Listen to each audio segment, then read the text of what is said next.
नमस्कार दोस्तों, a very good morning. बहुत बहुत स्वागत है आपका आज की ताज़ा खबर में। शुरू करेंगे हम हमेशा की तरह ग्लोबल न्यूज़ के साथ। सबसे पहले बात करेंगे यूएस मार्केट्स के बारे में। तो यूएस मार्केट्स करंटली एक वेट एंड वॉच मोड पर है, क्योंकि फिलहाल ग्लोबल मार्केट्स में हर जगह बात अगर हो रही है तो सिर्फ एक ही चीज की हो रही है, और वो है टैरिफ पे टैरिफ। तो currently US markets is watching कि टैरिफ रिगार्डिंग रूल्स कैसे होंगे, रेसिप्रोकल टैरिफ्स लगाए जाएंगे ऐसी एक्सपेक्टेशन है आज। तो आज देखना होगा कि व्हाइट हाउस की तरफ से क्या अनाउंसमेंट्स होती है। व्हाइट हाउस कंसिडर कर रहा है 20% tariffs on most US imports according to a report. तो इसी के चलते एक वेट एंड वॉच मोड पर दिख रहा है करंटली यूएस का stock markets. Mainly overall flavour अगर हम देखें तो मार्केट जब शुरू हुए तब दी मेन इंडाइसेस जो यूएस मार्केट्स के हैं वो ग्रीन में ही थे। बट ओवरऑल कोई पैटर्न नजर नहीं आ रहा है जहां पर वो एक साइड पर शिफ्ट हो रहे हैं currently. So things are looking in wait and watch mode. Broader market में थोड़ा सा प्रेशर दिखा from weaker than expected economic data. तो मेनली जो मैक्रो इकोनॉमिक डेटा है यूएस का वो थोड़ा सा वीक दिखा है। जो सप्लाई मैनेजमेंट के मैन्युफैक्चरिंग सर्वे जो आया था उसमें जो फिगर्स आए हैं तो वो थोड़े से ज़्यादा वीकर है। जो एक्सपेक्टेशन थी उससे ज़्यादा कमज़ोर दिखे हैं वो। एंड एक कॉन्ट्रैक्शन टेरिटरी यानी जहां पर आपके जो ग्रोथ के फिगर्स है वो नेगेटिव होने लगते हैं, उस टेरिटरी में ये जो फिगर्स है वो नजर आए थे।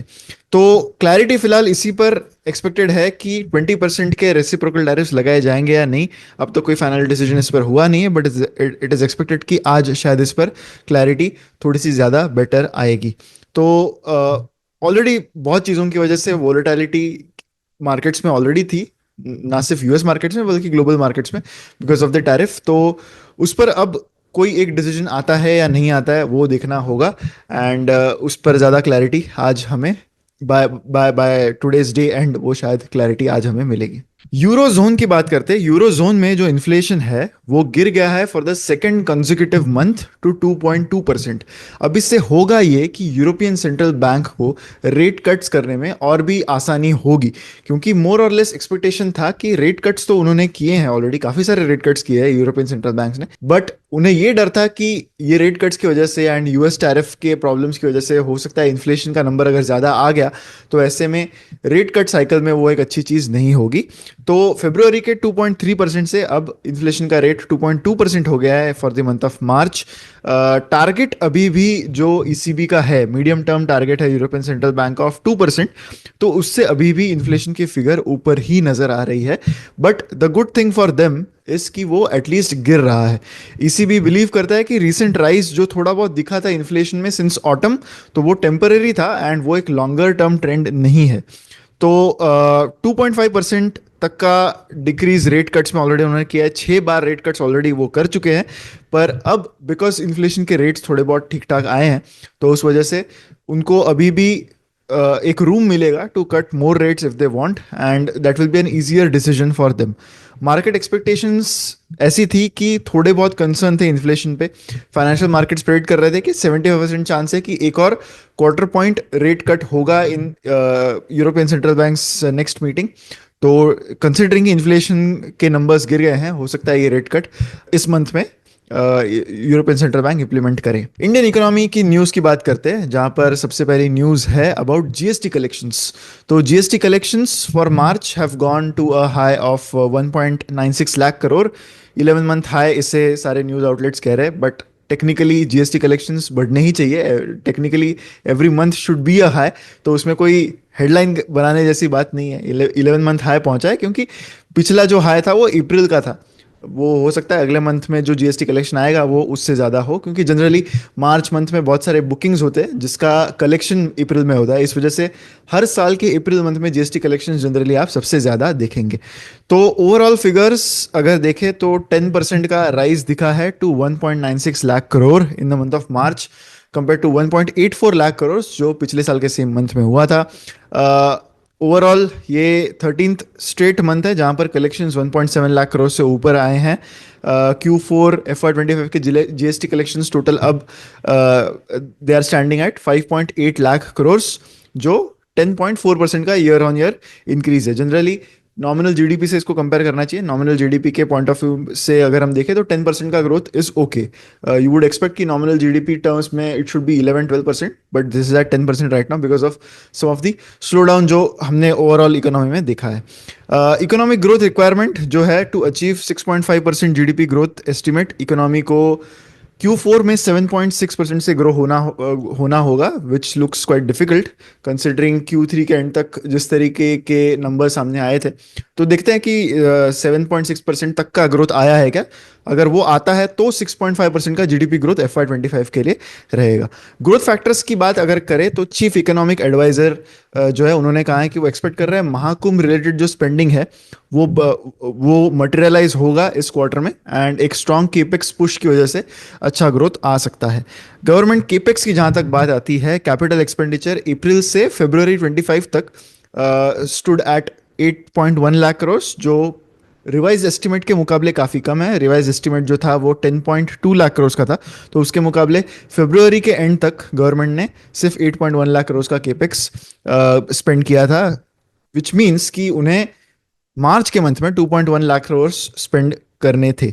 तो अब एक्चुअल फिगर्स जब आएंगे तब हमें इस एस्टिमेशन से कंपैरिजन हम कर पाएंगे। अब बढ़ते हैं स्टॉक वाइज न्यूज़ की ओर, जहां पर सबसे पहली न्यूज़ है फ्रॉम कोल इंडिया। तो कोल इंडिया ने FY25 का अपना प्रोडक्शन का जो गाइडेंस है वो मिस कर दिया है। मार्च में जो आउटपुट है कंपनी का वो फॉल हो गया है। ऑफटेक जो है वो भी फ्लैट रहा है। तो ओवरऑल 781.1 MT का प्रोडक्शन कोल का हुआ है इन FY25, जो सिर्फ 1% का इंक्रीज है on a year on year basis. Target Coal India ने रखा था 838 MT का फुल ईयर का टारगेट। अगर हम ऑफटेक की बात करें तो कोल ऑफटेक 1.3% से इंक्रीज हो गया है, जिससे डिमांड ओवरऑल स्टेबल नजर आ रही है। प्रोडक्शन अगर मार्च 25 की बात करें, सिर्फ ये मंथ की बात करें, तो प्रोडक्शन 3.1% से डिक्लाइन हो गया है on a year on year basis. Offtake भी ड्रॉप हो गया है बाय 3.3%। कोल इंडिया प्राइजेस में हाइक लेने वाला है बाय ₹10 to ₹20, एंड ये 16 अप्रैल 2025 से जो है वो इम्प्लीमेंट होंगे। नॉन कोकिंग कोल के जो प्राइजेस है वो ₹20 पर टन से बढ़ेंगे from April, and cooking coal जो है that will retain an increase in price of around ₹10 per ton. तो ये प्राइस एडजस्टमेंट जो है वो अप्लाई करता है both regulated and non regulated sectors across Coal India. तो Coal India basically coal mining करती है, एंड मेनली इनके जो कस्टमर्स है वो पावर जनरेटिंग कंपनीज होते हैं जो थर्मल पावर प्लांट चलाते हैं। तो जो प्राइजेस इंप्लीमेंट होंगे वो इस डेट से पावर प्लांट्स को ₹10 और ₹20 जो है depending on the type of coal, वो कोल इंडिया को ज़्यादा देने होंगे। कोल इंडिया के जो कोल इंपोर्ट्स है फॉर जनवरी 25 वो 1.23% से इंक्रीज हुए। टोटल कोल इंपोर्ट्स स्टेडी रहे हैं एट 222 MT। कुकिंग कोल के इंपोर्ट्स थोड़े बहुत ड्रॉप हो गए हैं to 45 MT from 47 MT। Auto sales का राउंड अप ले लेते हैं। कुछ इंपॉर्टेंट जो ऑटो कंपनीज है उन्होंने अपने मार्च एंड फोर्थ क्वार्टर के एंड के नंबर्स रिपोर्ट किए हैं। पिछले कुछ महीनों से अगर हम ऑटो इंडेक्स की बात करें तो वो उतना एनकरेजिंग नहीं दिखा है। Nifty auto index has declined by around 22% over the last 6 months. Overall mixed performance रहा अगर हम पूरे FY25 की बात करें तो। अब एक एक करके कुछ कंपनीज के नंबर्स की बात कर लेते हैं। टाटा मोटर्स के Q4 FY25 के जो नंबर्स आए हैं वो जो टोटल वॉल्यूम है that has fell down to 2.53 lakh units, जबकि पिछले साल के सेम क्वार्टर में 2.65 लाख यूनिट्स था। पैसेंजर व्हीकल्स ड्रॉप हुए by 6%, commercial vehicles have fallen by 3%। बाकी पैसेंजर व्हीकल सेगमेंट में अगर हम इलेक्ट्रिक व्हीकल्स की बात करें तो वो 3% से ग्रो हुआ है on a year on year basis, and 51,800 units company ने इस क्वार्टर में बेचे। महिंद्रा एंड महिंद्रा की ओर बढ़ते, टोटल ऑटो सेल्स इंक्रीज हुए हैं by 23% on a year on year basis March के मंथ में। SUV sales continue to be strong, 18% से इंक्रीज एसयूवी सेल्स में दिखा है। ट्रैक्टर सेल्स भी अच्छे खासे जंप हुए हैं बाय 34%। मारुति सुजुकी के total cells have increased by 3% volume basis पर, एंड 1.93 लाख यूनिट्स बेचे हैं कंपनी ने मार्च के मंथ में। डोमेस्टिक पैसेंजर व्हीकल के सेल्स डिक्लाइन हुए हैं बाय 1.29%। इट मीन्स कि एक्सपोर्ट थोड़ा बहुत अच्छा किया है कंपनी के लिए for the month of March. Royal Enfield Eicher Motors की अगर हम बात करें तो 34% का ईयर ऑन ईयर इंक्रीज दिखा है in the number of motorcycle sold in the month of March. TVS Motor Company ने हाईएस्ट एवर सेल्स रिकॉर्ड किए हैं FY25 के लिए at 47.4 lakh crore, which is up by 13%। March के सेल्स जो है वो इंक्रीज हुए हैं बाय 17%। ओवरऑल अगर हम फ्लेवर देखें तो two wheelers have done decently well March के मंथ में एंड ओवरऑल FY 25 के लिए। बट जो फोर व्हीलर्स है, पैसेंजर व्हीकल्स है, that have not done that well for the entire financial year. अगली न्यूज है रिगार्डिंग ओला। ओला इलेक्ट्रिक के मार्च रजिस्ट्रेशंस आए हैं एट 23,430 यूनिट्स। बहुत सारे डिस्क्रिपेंसीज नजर आ रहे हैं। कंपनी ने जो सेल्स रिपोर्ट की है, वाहन में जो दिखाए गए, कंपनी ने उसको क्लैरिफाई भी करने की कोशिश की है, बट स्टिल जो बैकलॉग है वो अब तक क्लियर होता हुआ नहीं दिख रहा है। तो ओला ने अपने मंथली फिगर्स पहली बार डिस्क्लोज नहीं किए, साइटिंग की रजिस्ट्रेशन के बहुत सारे डिसरप्शंस हुए हैं। तो कंपनी ने वो सेल्स रिपोर्ट किए जो वाहन पे दिख रहे हैं, वाहन के पोर्टल पे, which is 23,450 new vehicle registrations, जो एक्चुअल सेल्स रिफ्लेक्ट नहीं करता है। But this is what they have reported. Registration delays and backlogs अभी भी काफ़ी ज़्यादा दिखाई दे रहा है। ओला को ट्रांजिशनिंग में काफ़ी इश्यूज फेस हुए हैं इन व्हीकल रजिस्ट्रेशंस, तो इससे अराउंड 16,000 व्हीकल्स का बैकलॉग है एज पर दी कंपनी। तो डिले पार्टली है इस वजह से कि कॉन्ट्रैक्ट निगोशिएशंस हो रहे हैं with third party registration agencies and कुछ लीगल डिस्प्यूट्स भी चल रहे हैं। कंपटीशन की बात करें तो बजाज ऑटो ने नए रजिस्ट्रेशन अराउंड 34,800 बाइक्स के किए, which is a 62% increase on a month on month basis, जबकि टीवीएस मोटर्स के 61% इंक्रीज दिखा है on a month on month basis. तो फाइनेंशियल इंप्लीकेशंस इसके क्या होंगे? डीलेज जो है रजिस्ट्रेशन में वो ओला के FY 25 के रेवेन्यू को डेंट कर सकते हैं, क्योंकि रेवेन्यू तभी रिकग्नाइज होता है जब व्हीकल की ओनरशिप ट्रांसफर की जाती है।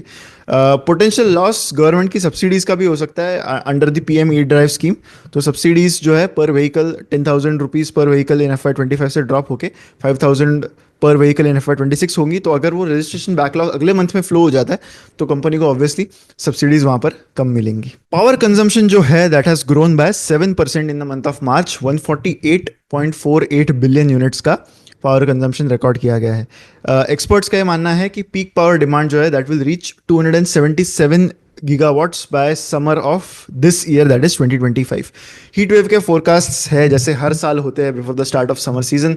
India is expected to experience hotter than usual temperatures. तो जनरल जो टेम्परेचर होता है उससे ज़्यादा गर्मी होगी फ्रॉम अप्रैल टू जून, ऐसा माना जा रहा है। तो मैक्सिमम टेम्परेचर्स जो है वो एक्सपेक्टेड है इन मोस्ट रीजन्स। तो इससे पावर का कंजम्पशन बढ़ जाता है, स्पेशली फॉर कूलिंग। तो इस वजह से ज़्यादा इलेक्ट्रिसिटी का कंजम्पशन होता है। हीट वेव्स जो है वो जो एक्सपेक्टेशन थी उससे पहले अराइव हुए हैं इन 2025, ऐसा वेदर डिपार्टमेंट का कहना है, specially in the parts of Karnataka and Konkan.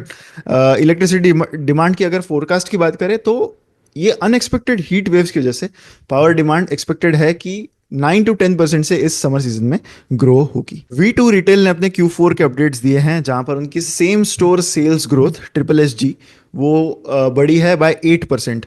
With we mart के जो स्टोर्स है उन्होंने 7% का ग्रोथ दिखाया है। अनलिमिटेड स्टोर्स जो है उनके they have registered a stronger 10% growth. तो फुल फाइनेंशियल ईयर अगर हम देखें FY 25 का, तो SSSG नंबर जो है वो 11% का रिपोर्ट किया है कंपनी ने। एंड कंपनी की जो डिजिटल मार्केट प्लेस है लाइम रोड, इसका भी थोड़ा बहुत कंट्रीब्यूशन अब बढ़ता हुआ दिख रहा है। ऑपरेशनल फ्रंट पे कंपनी ने इस क्वार्टर में 13 न्यू स्टोर्स ओपन किए एंड 4 स्टोर्स क्लोज भी किए, जिससे एक नेट एडिशन 9 स्टोर्स का इस क्वार्टर में आया है। तो for the full year V Mart ने ओवरऑल 62 स्टोर्स ओपन किए एंड 9 स्टोर्स क्लोज किए। तो इससे उनका टोटल काउंट जो है स्टोर्स का वो 497 हो गया है as at the end of 31 March 2025। यहीं पर हमारी न्यूज समाप्त होती है। अब बढ़ते हैं हमारे फाइनल सेक्शन पर, यानी बिलीव इट और नॉट सेक्शन पर। तो 31 मार्च 2025 को यूएस मार्केट्स में एक IPO आया जिस कंपनी का नाम है न्यूज मैक्स। अब ये जो कंपनी है ये टेलीकास्टिंग न्यूज टेलीकास्ट कंपनी है बेसिकली। एंड इसमें बिलीव इट और नॉट चीज ये है कि कंपनी ने अपने IPO का प्राइसिंग रखा था एट अराउंड $10 पर शेयर, राइट। एक और बैकग्राउंड अगर मैं इस कंपनी का आपको दूं तो वो ये है कि ये एक कंजर्वेटिव केबल चैनल है, यानी मोर और लेस यूएस में यू विल सी कि जो कंपनीज होते हैं या फिर न्यूज चैनल्स होते हैं वो ओपनली एक साइड से ज्यादा होते हैं, एक पॉलिटिकल साइड से ज्यादा होते हैं। तो ये एक कंजर्वेटिव न्यूज चैनल है, that means it favours the Trump government मोर। तो ऑब्वियसली इसके न्यूज व्यूज भी काफी बड़े हैं जब से Trump has come into his second term. तो ये बैकग्राउंड है कंपनी का। $10 पर शेयर का इनको IPO करना था एंड जिस प्राइस पर ये IPO कर रहे थे उस प्राइस के हिसाब से इस कंपनी की मार्केट कैप जिस पर ये लिस्ट होनी चाहिए थी as per the IPO price वो समवेयर अराउंड $1 बिलियन। कंपनी का लिस्टिंग हुआ एट अराउंड $14 पर शेयर जो ठीक है, अराउंड 40% का गेन लिस्टिंग के बाद हुआ।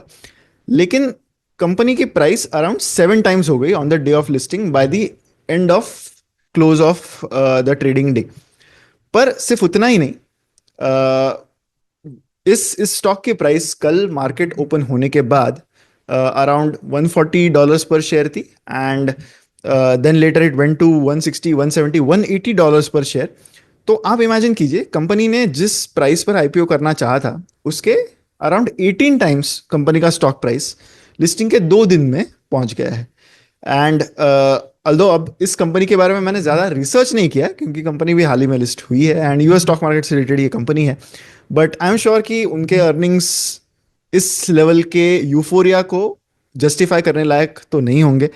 तो अब हमें देखना होगा कि कैसे आगे, काफ़ी इंटरेस्टिंग न्यूज़ यहाँ पर डेवलप हो रही है कि कैसे ये जो स्टॉक है इस कंपनी का वो कैसे बिहेव करता है। तो यू कैन इमेजिन, कंपनी ने करना चाहता है IPO at valuation of $1 billion, and at one point it was around $18 billion. एक न्यूज़ टेलीकास्ट कंपनी है जो ऐसा भी नहीं कि फर्स्ट, सेकंड या third most watched cable news channel है, it is the fourth most watch cable news channel after Fox news, CNN and और भी एक और न्यूज़ चैनल है वहाँ पर यूएस में।